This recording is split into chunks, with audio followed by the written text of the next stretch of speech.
c'est ma 20e Gay Pride. Ça fait 20 ans que je défile à la Marche des Fiertés. Je me souviens qu'à la première à laquelle j'ai participé, il n'y avait ni le Pacs ni le mariage pour tous.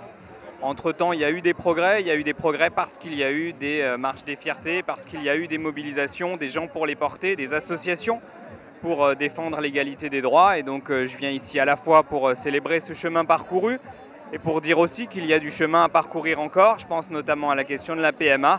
Bref, il y a encore beaucoup de combats à mener pour l'égalité. La PMA, donc vous êtes pour, et qu'est-ce que vous pensez notamment de tout ce qui est loi asile et immigration à l'Assemblée en ce moment? C'est un peu compliqué pour les droits qui vont dans le sens de l'homosexualité.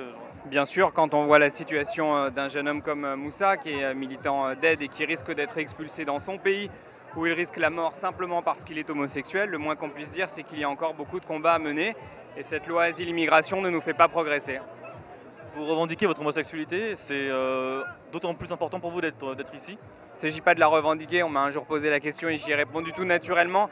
Je pense qu'il est important que des responsables politiques comme des gens d'autres domaines disent quelle est leur orientation sexuelle, parce que du même coup ça banalise l'homosexualité, et je crois que c'est aussi ce qui peut contribuer à faire reculer l'homophobie dans notre pays.